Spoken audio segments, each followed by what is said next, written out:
Make sure all three of us are in there. I think if you put it right in the corner. That's usually how we do it. Can you see my big head? Move up a little bit. Oh, right there. You can see my big head. You're kind of like low in the right. No, the problem is that stuff, we won't see it. People don't see that. I'm going to look normal. No, I know that, but okay. My head looks so small. Yeah, what's going on? Huh? What's going on? I think the fucking head shrinkers got me from Beetlejuice. Anthony. Uh-oh, there's people watching already.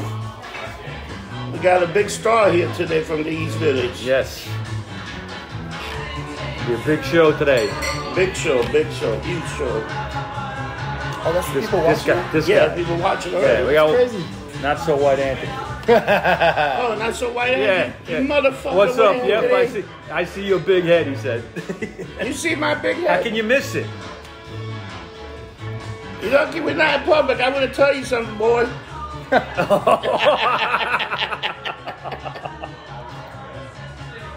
I think he's going to type asshole. Yo, welcome to another Micah Rob present Rob Lilly. You can't get my name right. RockerMike? You're the one that RockerMike and Rob. you gave me my name. What, RockerMike? And you still said RockerMike. RockerMike, what the hell did I say? You said Mike or Rock. Oh, I'm on. Do you know how much fucking alcohol and drugs I did? I'm fucking still fucked up from yesterday. Dude, I woke up this morning at 5:30 in the morning and I was still drunk. After I left you yesterday, I went home and I already had some drinks with you and I drank more vodka until I ran out of vodka and then I drank tequila. Were you sandy drunk? Not puking, but passed out. Definitely. Someone had to take a picture of me, I'm sure. They ended early. Oh, God, Can I tell you something? What? I was trying to do another Rossi rant. Yeah. And I passed out in the middle In the of it. middle of the rant, right? But you deleted it. You should have kept the footage. That would have been great. That would have been great. Because I don't know what kind of fucked up shit I might I might be on fucking Fox by the time I'm done. Oh, this guy fucked Man. up. Yeah. The Santa Claus one with the pimp. I'm better great. than Santa Claus. That was great. That was great. How'd you end up at Down the Hatch? That was last week, actually. I thought it was last I night. time traveled last night. Yeah. Oh, damn. All right, so we got a big star here, Mike. You want to do the introduction? This Rocker guy Mike. right here, Mr. Rob Lilly. He is the lead singer of the East River Bandits, and he's also a bartender here at 7B. Love Rob's bartending skills as well as I know his it's in a musical vodka skills. soda. Yes, you can. You can make that Mean very Bloody well. Mary, too. Makes it very well. Yes. And the East River Bandits, they've been around for a while now. They're a country band, basically, in the middle of the East Village, and that's cool. I gotta ask you a question, because you're like, you sing country, but you're also like a little bit more rock and roll, I think.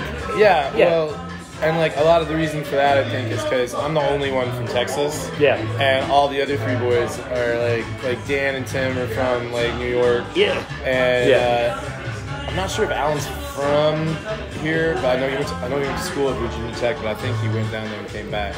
Okay. And so, but like I come in with I'll just come in with an acoustic version of something and play it for them, and I think it sounds like a country song. And by the time they're done with it, A little more rock and roll. they've definitely amped it up like a lot. What is that little instrument that Dan Sweeney played? What is that Oh, called? so that's mandolin. The Mandarin. Yeah. Mandolin, all right. And that's like kind of the whole reason we got going is he'd been in Ireland and bought one. Yeah.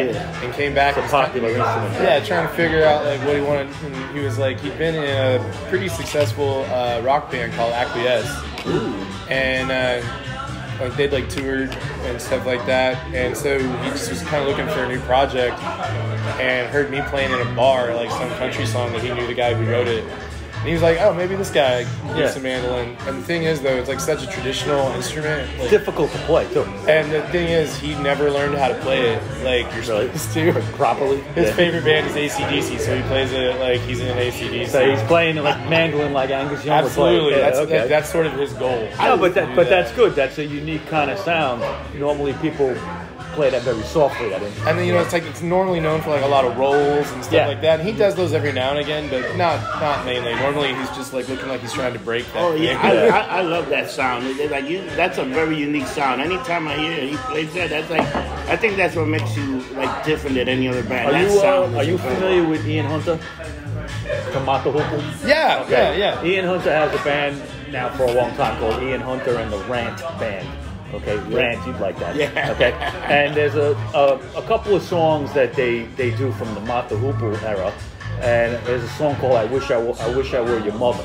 No, that one. It's got the mandolin. Yeah. And when they do that live, last time I saw them at City Winery about a year or two ago, it's just great.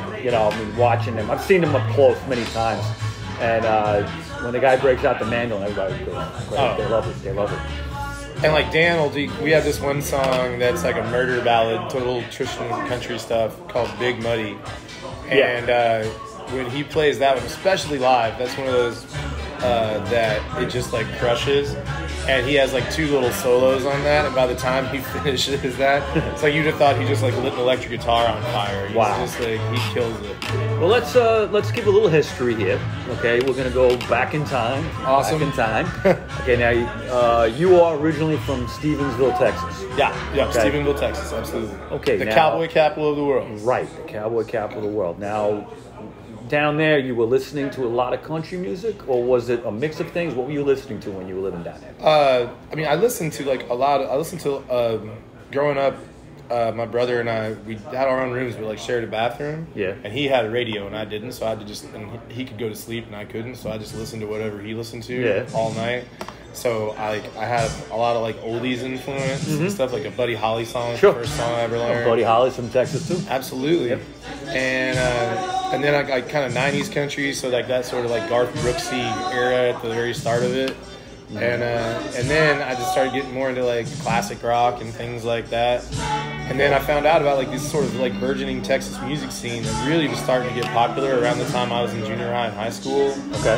Guys like Robert Earl Keen and Pat Green, Corey Morrow, a lot of guys like that. And I'd love driving around singing to their stuff in a car, but I didn't play guitar at the time or anything. When did you pick up the guitar? After my parents made the mistake of letting me go to the De Leon Peach and Melon Festival in 1998, which is exactly as big of an event as it sounds like. I think the town of De Leon, even still, only has like around 300, 400 people in it. Wow. And I watched Pat Green, who's now been, I think he's won a Grammy or 2 at this point, play for like 60 people. Like there was nobody there. Yeah. And I was already a fan, but then after that, I like went home and stole my dad's guitar that night. Oh, your dad played? Yeah, well, a little bit, like in college yeah. and stuff, like folk music and stuff. And so I just like stole his guitar. No one even noticed that I was like teaching myself how to play at night. Okay. Yeah, how is that? How do you learn? Like, do you buy a book or you just started? My brother had some book like Teach Yourself to Play Guitar, and just would show you the basic chords. What's it, Mel? I forget the guy's name. Mel something. It's like a famous. And it would just show you. It would just show you like the chord, like the fingering right, patterns. where do you put your fingers? And that was right around the time, even though it was still dial-up, but the internet was starting to do stuff, and you could just go look up songs and find the chords. Because now I can normally kind of pick it out, but at the time I had no idea, so I just do that, trying to play my favorite songs. Wow. When did you put? Now, when you were in Texas, you had a band? No, I really didn't start playing. I played a little bit in college. I actually used to play at a place called Poor David's Pub in Dallas. Yeah. Which is where like the Dixie Chicks got their start. Right. Like, they've had some really good people come through there. And like back in the day, like even Clapton's played there. They've had sort of everybody through the years. And I did an open mic there, and this is a true story. The guy had David Card is his name, the owner, and he had me come down, and I hadn't been playing but maybe about a year. I was a freshman in college, and he was like, "Yeah, man, you're not much of a guitar player." And I was like, "Well, I know, I've only been playing a year or so." And he's like, "And you really can't sing all that good." I was like, "Did I have to come down here for this?" Get exalted? I feel like you could have done this over the phone. Yeah. And but then he was like, "There's just something, I don't know, I kind of like listening to you play. So I'm going to put you on like double bills, like acoustic stuff with people better than you, and maybe we'll train you up a little bit." I think that sort of definitely helped. Definitely helped. And you were playing traditional country music at that point? Oh, at that point, I'd already kind of started to write my own songs, and so I was playing those, and then and sort of more that like outlaw country stuff is what I was always drawn to. I like that stuff too. I love that stuff. I'm a big like Hank III fan. Hank III. I love Hank III. I love. I mean, Waylon Jennings. Waylon is Jennings, amazing to me. right, Steve right. Earle is like a huge hero of mine. Haggard. I love Merle Haggard. absolutely. Yeah, Merle Haggard. We actually do a cover of Mama Tried. That was one of our first songs with Dan playing mandolin, and it takes like a whole different twist. Oh, yeah. I like George Jones. Oh yeah, we do a great White Lightning cover. Yeah, White Lightning's a great fucking That is song. a great song. Yeah, definitely. You know, so what brought you to our fair city? Wait up. How'd you get here? You did play a little football, right? Oh, I did. Where did you play football at? all right. I played in high school at Stephenville on a team that actually ended up winning like the national. What position did you I was an offensive lineman. I was a Okay. right tackle in high school, and then played a little in college, but not too. I played for SMU briefly, Oh, shit. Oh wow. and that was also at the time when because I'd grown up and I was so into football all the time. It was like that's all I wanted to do. Yeah. And then after I saw the Pat Green show, I was like, actually, now what I want to do is play guitar all the time. Okay. It's like one of those things. Like once you hear the music, you can't sit still. Like Let me ask you that. So you play in like in Texas, like high school is like huge. That's like Friday. You play High school Friday Night Lights. oh yeah, High like school football is huge. we used to have a saying like if we were playing an away game, even for the high school team, it'd be like last one out of town, turn out the lights. Like there's not going to be anybody there. And we even got to play like some games at Texas Stadium and things like that, which is when you're a kid and you get to walk into like the Dallas Cowboys locker room and they got your name and stuff above Oh, it. that's It's pretty awesome. cool. That is awesome. That is awesome. Wow. It treats you like a pro. Yeah. Yeah. Oh man, you know. I stole every single one of those signs and took them home. That's cool. So Mike, what were you gonna say? I was gonna say, you know, when did you come to New York? What year was that? I came to New York it's been a little over 12 years now. Okay, so 2007. 2007, October of 2007. And what made you come here? What was the reason? I finally finished up school. I was one of those non-traditional, like go back to finally finish. And I finally finished with an English degree. Okay. So unless you want to be a teacher, and I didn't, I couldn't really think of About what all to you can do. with that. Yeah. Just write books. Yeah, can't do that either. And so I did my final like semester in Spain. Really? Yeah, in Malaga, Spain. And on my way there, I stayed with some friends here in New York. And I'd been here once when I was 16. My aunt brought me, and my two cousins. But I was like, wasn't sure if I liked it then. And then when I came back years later, I was like, this place, wait, you can get a sandwich at 3:30 in the morning? Oh yeah. Like, what? Yeah, It's like, yeah, and get a beer to go with it. I was like, what? Hey, you can get anything you want at 3:30. And I grew up in a dry county. When I was a kid, you had to drive 35 miles to get a beer. Like, it's crazy. Yeah, different world. You know, the first time I met Rob, I met him with Nicole, and he was working at Joel's bar. You know, Yeah. it was called Joel's. Yeah. And you were there, we were playing the jukebox, hanging out. I think me and Nicole were like the only customers that night. That sounds about right for Joe's bar back And it was Yeah, I like, remember holy that. shit. Yeah, we were there hanging out, and that's the way I met Rob Lilly. And then we started working here, and he started. But that was before the Bandits. Yeah. Yeah, that was before the Bandit. Yeah, probably was before the Bandit. The Bandits got together around 2012, so I've been here about 5 years. Already at that point. And I'd pretty much given up on doing anything music-wise. I was just like, well, I guess it's just a fun You were hobby. just bartending? Yeah, and at the time that the Bandits really started to come together, actually, I was working security on Madison Avenue at a high-end, exotic skin handbag store. Okay. All right. So, like, for some strange reason, I can tell the difference between anaconda and python skin now. Oh, man. Wow. You learned all that while you were there. There's a valuable tool to have in life right there. So, how do you get the Bandit started? What made you put this band together? You're in New York City, and really Dan was the guy who really got it going. He heard me play some Sunday afternoon and was like, I know the guy who wrote that song. And I was like, I thought he was. It's like, he's not gonna sue me, is he? And he put $10 in my guitar case, and he came back and actually had me play a solo show at the 11th Street bar where we ended up getting our start. Yeah. And he was just sitting there basically sort of taking notes. He was like, you want to get together and jam? And I was like, I'd love to get together and jam. I didn't realize that was already rehearsal. Like, he already had a plan. That was all, yeah. Wow. And then his college roommate, Tim, is also a musician and can play bass. So he's like, well, we've got a bass player. And just need a drummer. And he had a good friend named Vinny who's played all over and plays with a bunch of different bands. Like, he's a gigging drummer for a living. And so he was the one who drummed on our first record, and also just a hilarious person. You know, this neighborhood is known for more, you know, punk rock history and rap and stuff like that. Not so much for country. That doesn't mean there's no country guys around. There've been a few over the years, not many. But that's kind of a unique thing for us, which is great. I think that definitely fits a niche for you guys. And I always believed, and I'm not going to say that I was the first to say this, because actually it was Mike Ness actually said this. Yeah. But Mike Ness from Social Distortion said, and I believe this, that there's nothing more punk rock than country.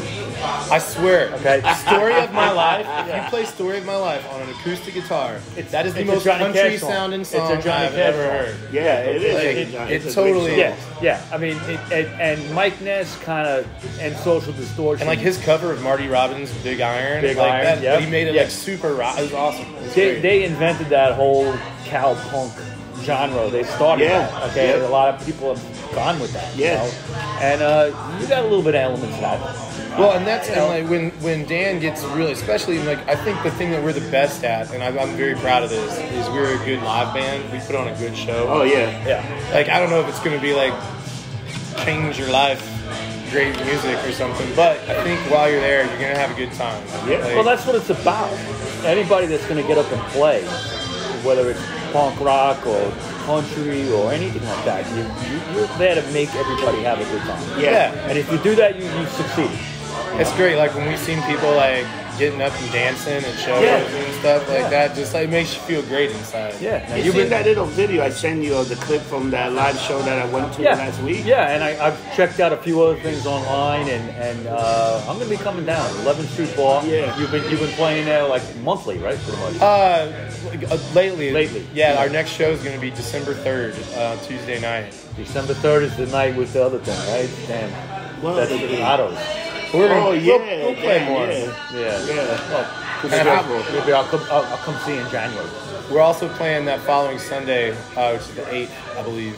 Okay. And it's like a charity fundraiser thing. We're only going to play like a 5-song set. Where's that? It's still at 11th Street Bar. They've been doing this for years now. They do it for the Downtown Elves charity, which is, it's a nice thing, and it basically just gets Christmas presents for kids who wouldn't have one. Okay. So we've been really lucky. We've been involved in that for a while now. Look into something like that. Dude, you know, I didn't realize you had a video until today. How did that happen? That was all part of the Kickstarter thing. The Kickstarter, all right. Which is how we funded the first record. Yeah, let's talk about that now. Like, you know, you guys got together in 2012 around that time. Right. And that year you put out an album called Down the Road. Yeah. Now, the great thing about this that I love is you actually went to the fans and through Kickstarter, okay, and funded it, crowd-funded album. Yeah. It was amazing that many people wanted to hear us. As a side note, do you remember we talked about The Damned? Yeah. And how their last album was crowd-funded. Yeah. I don't know if it was Kickstarter, but it was crowd-funded. Yeah. And it went to number 7 in the UK. Yeah, in the UK, That's amazing. And it was the highest charting album, I think, ever. And it was crowd-funded. That's great. And they just played Madison Square Garden. So, fucking miracles happen, man. Yeah, we got to, it was one of the coolest things when we saw just the first record out.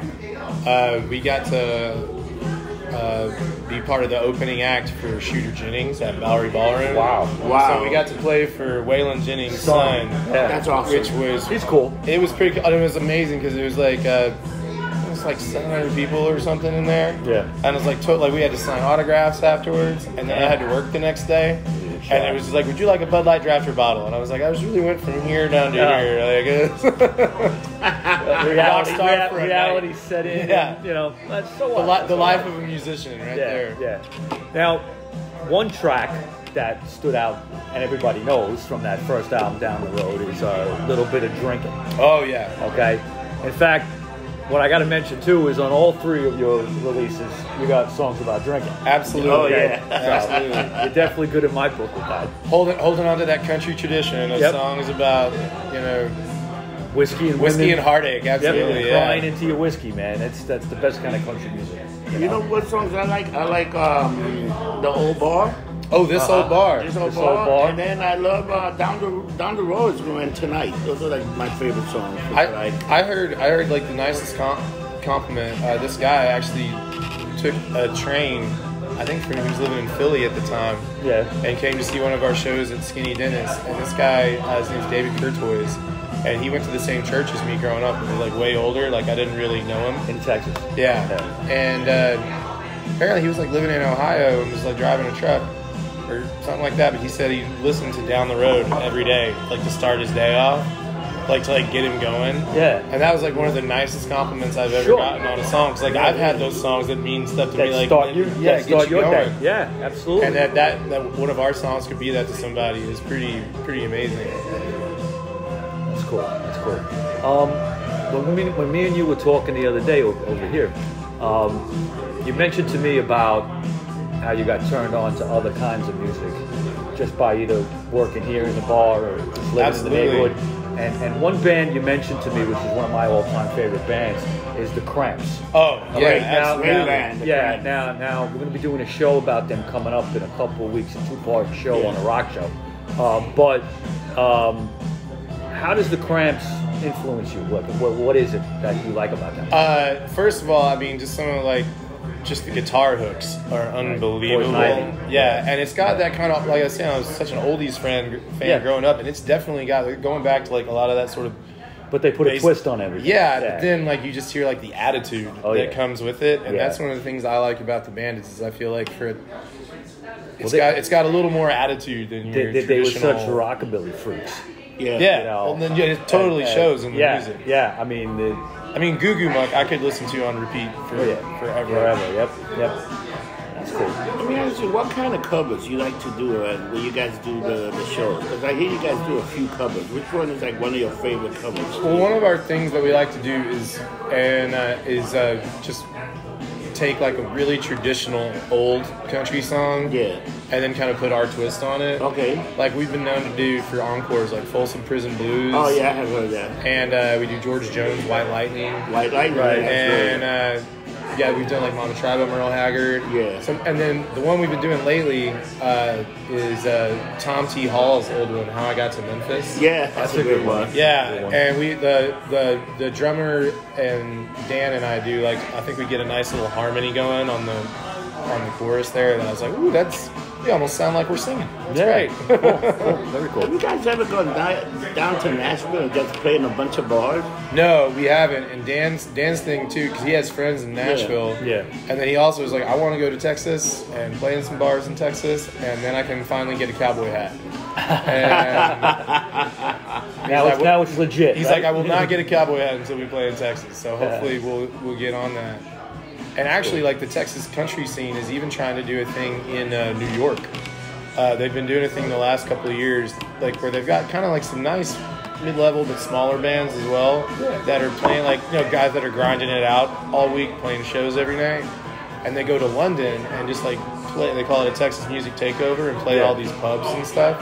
And they're trying to get one of those like going here in New York. You know what's funny is people now, they think, country music doesn't fly in New York.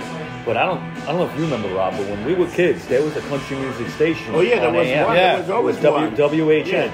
Okay? And my grandfather used to listen to it, and I would listen to it sometimes. Yeah. And ever since then, I think that when that went off the air, that last probably 30 years ago or something like that, that was the end of it. You didn't have any more on the radio. I remember There was some. There might have been something. FM they try to put on 102. Like there been country music that try, Yeah. but they don't last more than a year after a while. I don't know why. But there is like. Well, now look at a lot of the radio bars. doesn't matter Oh, yeah, really but because of the internet. Look But at the bars in the neighborhood. There's a lot of bars here that are pretty much country bars in New York City. absolutely, look at Docs, or at least keep like country on that jukebox. And the thing is, like, people, especially in bars, it seems like it's good. because it's drinking. It's music. good drinking It's drinking. music, There's nothing better than sitting there listening to like Look at cash song. Look at the something, Patriots, all country music Yeah, with Patriots. some rock and roll. Yeah, That's pretty much all. two floors of it. Yeah. So it's like, holy shit. But back in the day, you had like Bear Bar. You had a bunch of bars that were like pretty much country.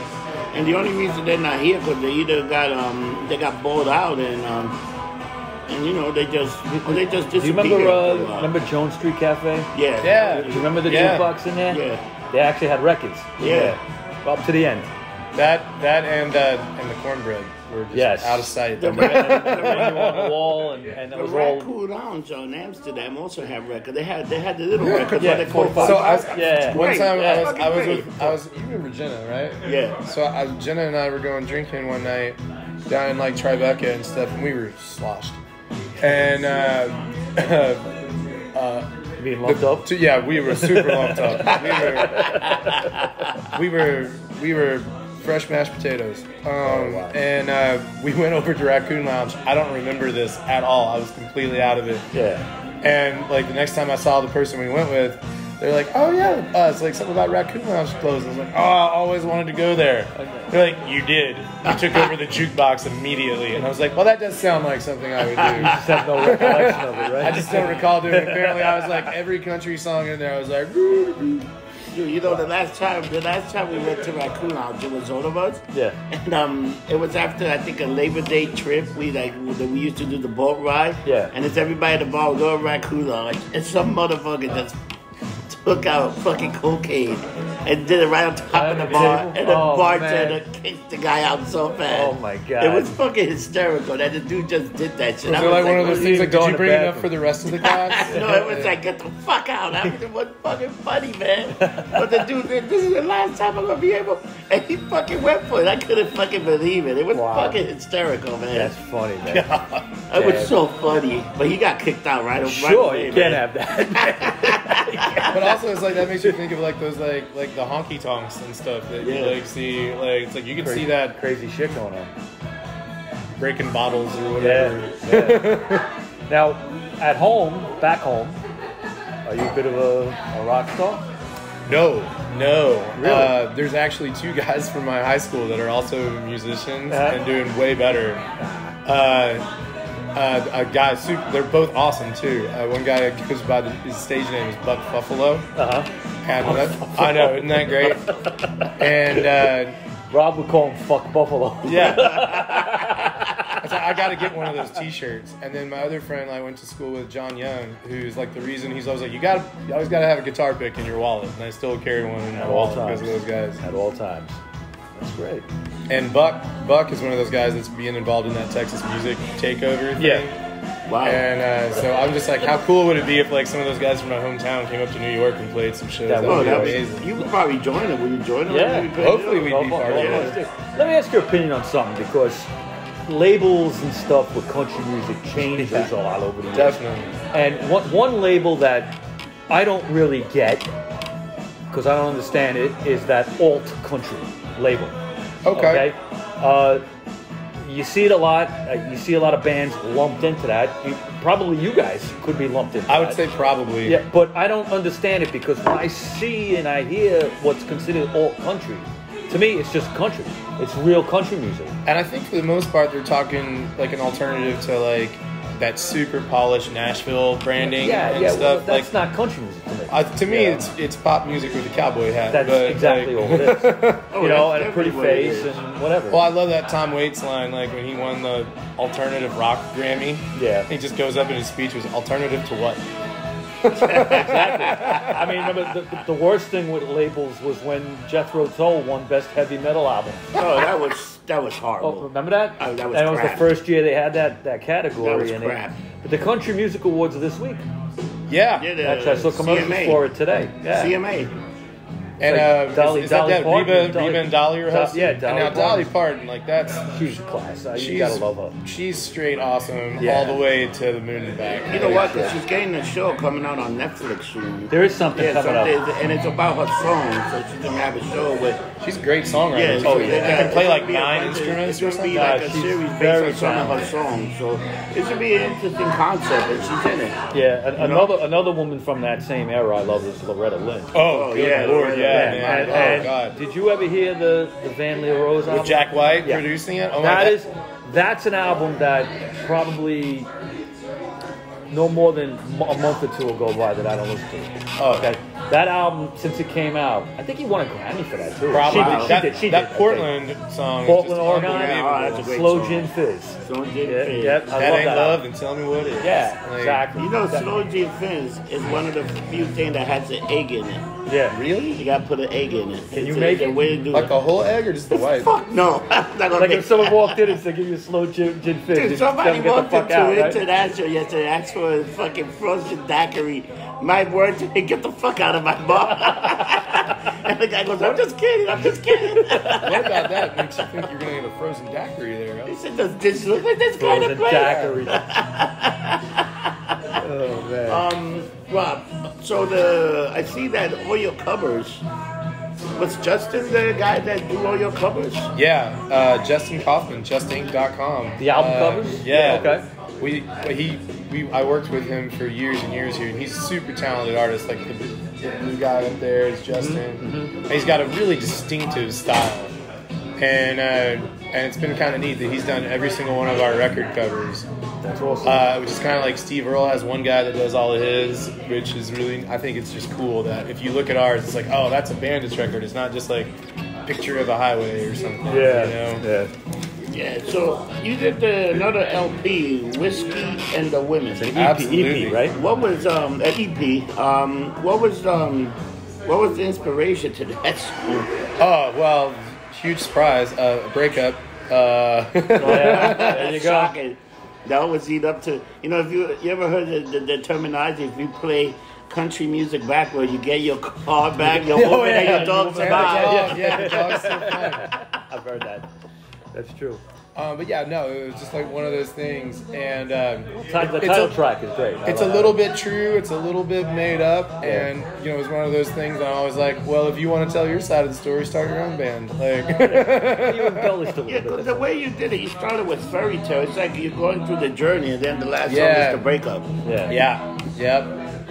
And a lot of that is from like Alan and Dan figuring out how to sequence them too. Yeah, because it started with fairy tale, Lonely Miles, Big Muddy, Good Time for the Road, and then Whiskey and the Woman. And that's normally Great one of our closers, or because it's just one of those, it has the easy setup line. Yeah. Like, here's a song about two of my favorite things. Whiskey and Women. And the second LP, what was the inspiration for that? The Psychedelic Cowboy. Were you doing acid? No. What's your Beatle album? It was actually Is that your Sgt. Pepper?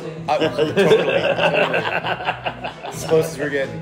No, the title track actually is based off a semi-true story, the best kind. Okay.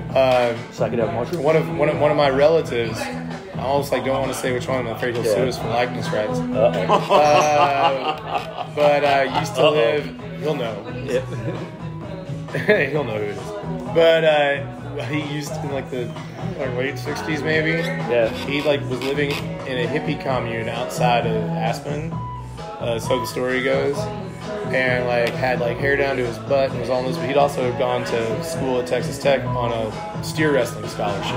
Wow. So the guy was a total all-around cowboy. Had been his whole life. Became a hippie. And so many more things. Sure, he didn't go home anytime soon after that. Well, apparently, this was before Aspen was Aspen. So a small town. Yeah. And he was I think they were delivering groceries or something. And Yeah. they found there was a thing for a rodeo coming to town. And I think he came in second or third in the all-around. He didn't even have a hat to wear. And apparently the crowd started calling him the Psychedelic Cowboy. And I think he had tie his hair in one really long braid and everything. Yeah. So I was just oh my God, if there's not a song in that, I don't know. Yeah, that's perfect material. And then Tim and Dan are far more into they also like Grateful Dead and some trippier stuff. So they're oh, we get to do this trippy intro for it. Yeah. Oh, it was a great intro. And totally give it that sort of psychedelic vibe and everything. Cool. Then you have now these three are what do you have out now? Mm-hmm. Are you working on anything coming up? We've been workshopping some new songs and got a few demos done and everything, and it was just one of those things. It seemed I thought I was only gonna have 5, and then it was 7, and now so we may end up making a full record again. Oh yeah. For this one. I'm not entirely sure. We'll see how it shakes out. But we've already started like mapping out what we want to do with some of these new ones, and I'm hoping that we're even going to be able to debut a few new ones at the December 3rd show. I was going to say you kind of road testing them with some shows. Yeah, absolutely. Yeah, gotcha, See what's sort of working. Let me ask you another. How can people purchase your music? Do you have your own website? Do you sell it through Apple? We do have our own website, but probably the best way to, like, if you want to purchase the music is it's on Apple Music. Yeah, sort and of Amazon too. also. Amazon, yeah. So, and it's also, you can stream it on Spotify, but feel free to buy it on Apple Music. Nothing It's like fine. the real stuff. They're EPs. They're cheap. $11, $12. I think they're like $5.99. Oh, are they really? So buy all 3 people. Come on. Yeah. Yeah, you can buy the whole album collection. For the price of 2 beers, you can get all 3. That's great. So, when do you think you're going to release this new album or this new EP? It usually takes a while, just because like the schedules of all the guys, like everybody has full-time other jobs. Yeah. Like our drummer, our current drummer, Alan Camlin, he runs Hoboken Recorders. And it's like, the first time I went in there, I was like, I thought I was in Electric Ladyland or something. I was like, this is a proper studio with like all these different rooms and like a giant live room to work on stuff. And so I've gone out and done a few demos for that, and then I've just been writing a lot lately, so I figure like let's just throw it at the guys, play them a bunch of stuff, see what they like, and then we'll start working on their favorites. Cool. Not bad. Well, we're all about promoting you. Yeah. I told you this the other day. We're all about live music, and we're trying to help any local bands out there we can. Which is super appreciated. Thank you guys. No problem. And you as local artists again. So when can people find you here at the 7B Horseshoe Bar? At the 7B Horseshoe Bar, I work Wednesday and Thursday nights from 8 till 4 a.m. Because we're all insane people. Got the late shift. And then I also work Saturday and Sunday, the day shifts, with the great Gina Rizzi. On Saturdays, we do the college football thing, which is a lot of fun. Who works for you on Sunday?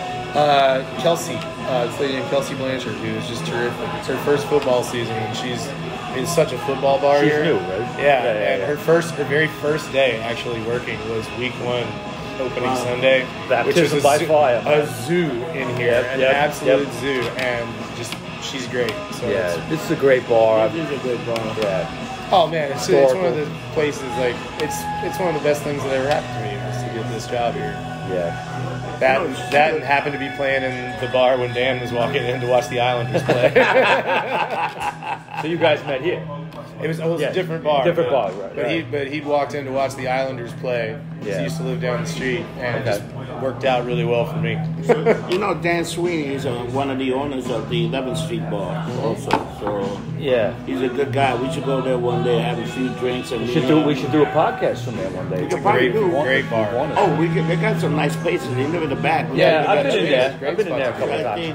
But they open it a little later. Maybe we could do it on a Wednesday or something. Just talk to him before we do it. Maybe even have him as a guest. Sure. Lots of possibilities, man. The architect of the East River Bandits. The architect. And he's also, it's funny because at least up till now, I'm the only one who writes the songs. I've been the only lyric writer. Yeah. But funny enough, Dan is who came up with the name. It's a great name. I thought it was a great name too.